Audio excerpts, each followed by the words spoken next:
Our next guest on the Sports Hour show is Vice President at the Sunshine Heights Cricket Club in charge of strategy. She's also a teacher at the Mother of God School in Ardea and a parent of the Sunshine Heights Cricket Club.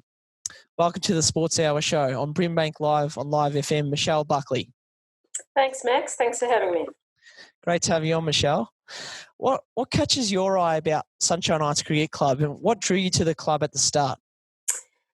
Well, I worked with one of the other vice presidents, and he invited me down to the club. But I was probably even before that invitation, I think that the club were really active with our school. So I worked as a learning and teaching leader, and Matthew Shawcross, who's one of our other vice presidents, he had the kids involved in sport, and particularly from really culturally and linguistically diverse communities. So that really interested me, and I think once my son was really interested in playing cricket, I found Sunshine Heights was a really good place for him. Great. And what are some of the benefits you're seeing in having your son Brody playing in community sport, and not just Brody, all the kids that play in community sport?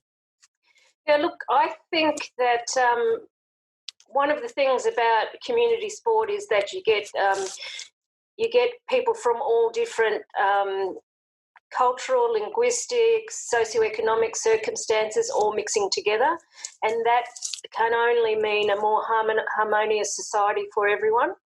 I think that it's really easy for kids to get stuck, especially what I would call third culture kids who are, living in Australia from perhaps a refugee or a migrant family, and then trying to have a foot in both worlds. Community sport helps them to find a place where they can be connected and belong, and that really helps with pro-social values. Yes, and you speak about values, and as Sunshine Heights, you made up the vision statement for the club as your role as Vice President in charge of strategy. What are some of the strong values and intentions the club endeavours for its players at Sunshine Heights and members? I think the process for actually putting the vision statement together was a really important one, because I hadn't been at the club for a long time, but because I have a background in community development through my work in the school and reaching out to the diverse communities that I've worked in, it's really important that all the voices were included. So we had a meeting one Saturday morning, and I asked people to tell me from the heart what really mattered to them about being part of the Sunshine Heights community. And by listening really carefully to all of the voices around the circle, people who had been there as players, people who'd been there as, second and third generation families, people who were daughters of cricketers, all of those kinds of things.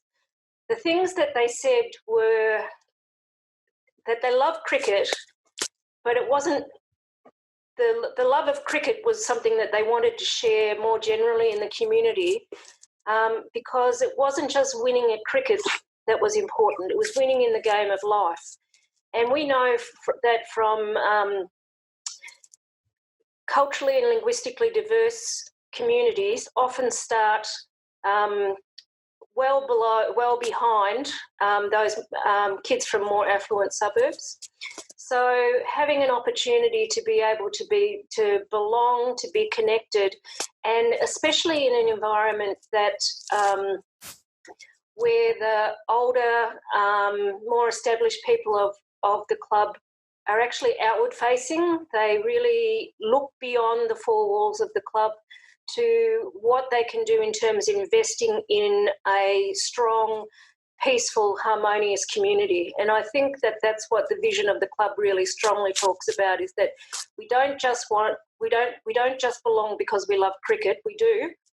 All of us are cricket tragics, I think, Max. And but what we see cricket in this case and community sport in general being able to do is to actually bring people together to be able to hear and see diverse perspectives and to be able to really be able to stand in each other's shoes. And that really is about building a more social capacity in our local community. Yeah, and it's really good. I think the vision statement. It's not just about winning premierships. It's about winning life, as you said. What do you think the community can do, and sporting clubs like Sunshine Heights? What can they do to bring more people out into the community, into these sporting clubs, and into these environments? Yeah, look, it's a difficult question. I think probably people recognise Sunshine Heights. And that's one of the, it's one of the things that has attracted me and our family to the club, is because it's open, outward-facing, inclusive, friendly. I think that people are drawn to it because they see that perhaps family values that they hope for their own kids and the way that they would like them to be in society are really valued by the club. And I know that I know Sunshine Heights is envied by other clubs in our local area. I think that the more welcoming, the more inclusive, the more opportunity that you have to include people in dialogue, to be able to talk with people and to make them feel welcome is a really important thing. And I think for us, continuing that sense of welcome to, we've already done it with many of the marginalised communities, ethnic communities in our area, but those things change all the time, and I think we have to keep working at that. The other issue too is also gender, I think, Max, and I think that girls in sport, I think our club's got some work to do in the way that we engage women and girls in our club. Yeah, and one way that the club has improved in that area and is working on it is through the Schools Cup initiative and trying to get people from the local community, girls and boys, to come and join the club. Can you, as a school teacher, can you explain to us a bit about that? Well, last year that was the initiative of the club, and I think was Cricket Victoria. Is that right? Yes. Yes. And it was very close to the end of school for us, and I think that's a pretty hectic time for everyone in schools, particularly with our older kids, our year sixes coming up to graduation, and it would be easy to not take up that invitation and just say, no, it's all a bit hard. But we had 3 teams in that competition with some of the other local schools. St. Paul's down in Sunshine West, one of those schools amongst others. And we took 2 boys' teams and a girls' team down to that. The level of organisation, the high level of participation, the kids were in the game nearly all the time, active, busy, participating, having lots of fun, meeting lots of kids from the local area, really enjoying themselves. It was a highlight of our last couple of weeks at school, and I think the level of dedication that the club goes to in providing people like yourself and other young people in the club there as helping to run the event, really being very positive and encouraging with our young people.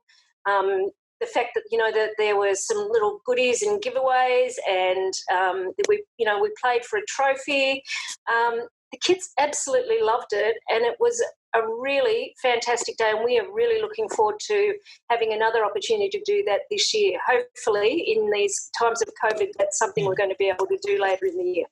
Yeah, absolutely. And it was a tremendous event. I was lucky enough to see it, and it was great to see all those kids, girls and boys, playing out there from the schools. And it's a really good way to link up community clubs with schools, is for the clubs to show initiative and host an event of mini cricket around the ground for all the schools to participate in.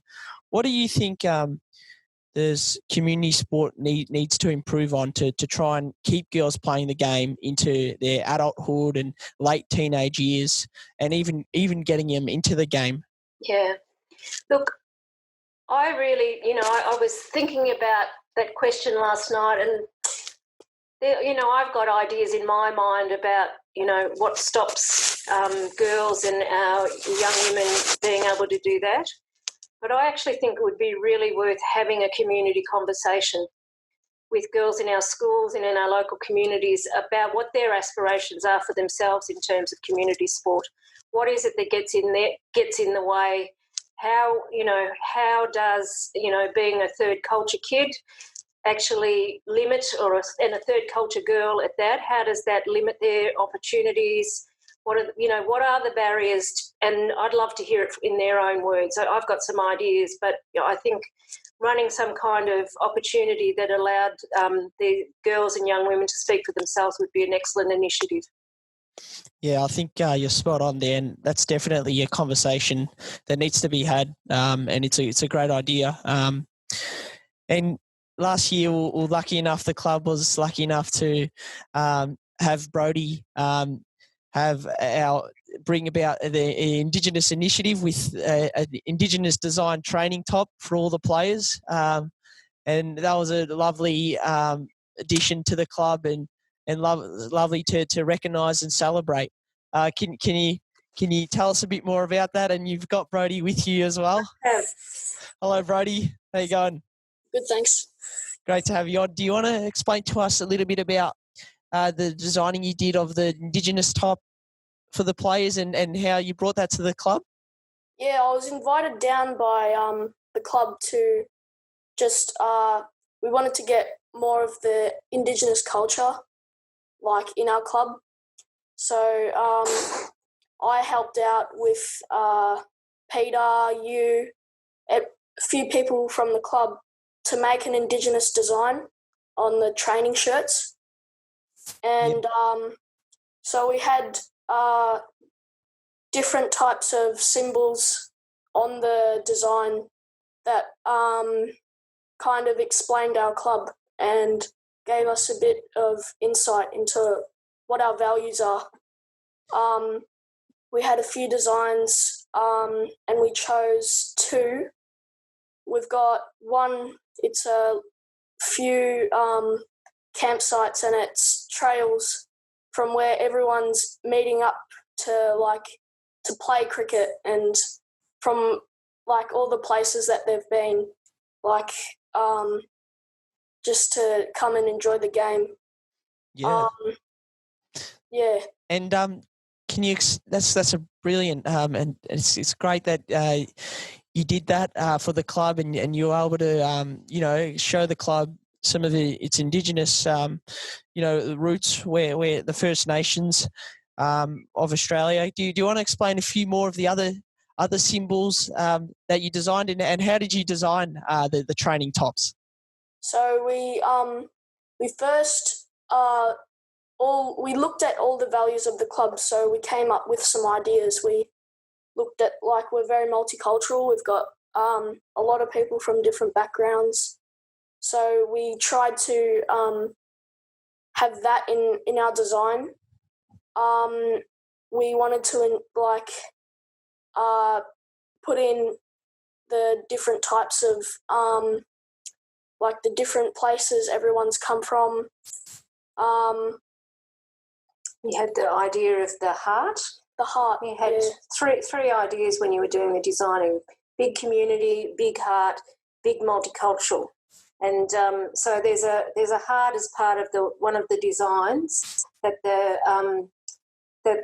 heart of the club is the people, and how the club is at the heart of all we do, and trying to bring people together to know and understand each other better by enjoying ourselves through cricket. And then there's another design on the bottom of the shirts. That one. What's that one? It's to the big journey everyone's taken to get to Sunshine Heights. Mm-hmm. Yeah. It's the different types of where they've come from how they've gotten here, what experiences they've had while they've come to Sunshine Heights. That's brilliant. And how have you enjoyed your time playing at Sunshine Heights, Brodie, so far? Club. Yeah, it's a great club. I love everyone there. We've got great teammates, great sportsmanship. Just, it's a good time playing cricket with your mates. Brilliant.